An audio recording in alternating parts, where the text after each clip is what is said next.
Hello. ഞാൻ ഇതിനു മുമ്പൊരു വീഡിയോ കാണിച്ചിരുന്നു ഇതുമായി ബന്ധപ്പെട്ടിട്ട്.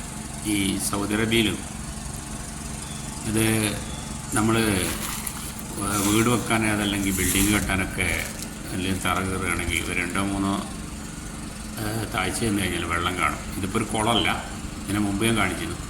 ഇതുപോലെ തന്നെ ഇത് അന്ന് കാണിച്ച വീഡിയോസ് തന്നെയാണിത്. അപ്പോൾ അന്ന് ഇതുപോലെ തന്നെ വെള്ളം തറ കയറിയപ്പോൾ വെള്ളം കണ്ടിരുന്നു. ഒരു 3 അടി താഴ്ചയാകുമ്പോൾ ഇങ്ങനെ വെള്ളം കയറും. അപ്പോൾ ഇതിൽ ഇവർ ബിൽഡിങ് കെട്ടാൻ ഇപ്പോൾ ഇതിന് കല്ലൊക്കെ ഇട്ട് മൂടിയിട്ടില്ല. അപ്പോൾ ഈ കുളം കണ്ടാലറിയാം, ഒരുപാട് കല്ലുകളും ഇതൊക്കെ ഇട്ടിട്ട് മൂടി. ഇനി ഇതിൽ ഇതിൻ്റെ മേലെ കോൺക്രീറ്റ് ചെയ്യും. കോൺക്രീറ്റ് ചെയ്ത് സെറ്റാക്കി അതിൻ്റെ മേലെ പില്ലർ കെട്ടുക. അപ്പോൾ അവിടെ പില്ലർ കെട്ടിയത് കാണാം. അപ്പോൾ ഇവിടുത്തെ സൗദി അറേബ്യയുടെ ഭൂമിശാസ്ത്രപരമായിട്ടുള്ള ഒരു രൂപമാണിത്. നമ്മുടെ നാട്ടിൽ ഏത് പരിസരത്ത് കഴിച്ചാൽ വെള്ളം ഇങ്ങനെ കുഴിച്ചാലും വെള്ളം കിട്ടണമെന്നില്ല.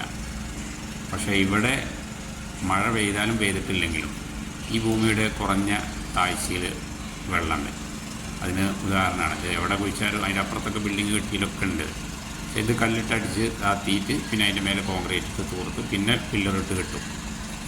അങ്ങനെയാണ് ഇത് പതിവ്. ഏതായാലും പിന്നെ കൊടുമല്ല ഏത് സമയത്തും എപ്പോഴും ഇവിടെ വെള്ളം ഒരു ചെറിയൊരു മഴ പെയ്താൽ മതി. ആ മഴ പെയ്താൽ തന്നെ വെള്ളം നിൽക്കാത്തതും വെള്ളപ്പൊക്കം ഉണ്ടാവുന്നതിൻ്റെ കാരണം അതാണ്. ഏതായാലും ഓക്കെ എന്നാൽ.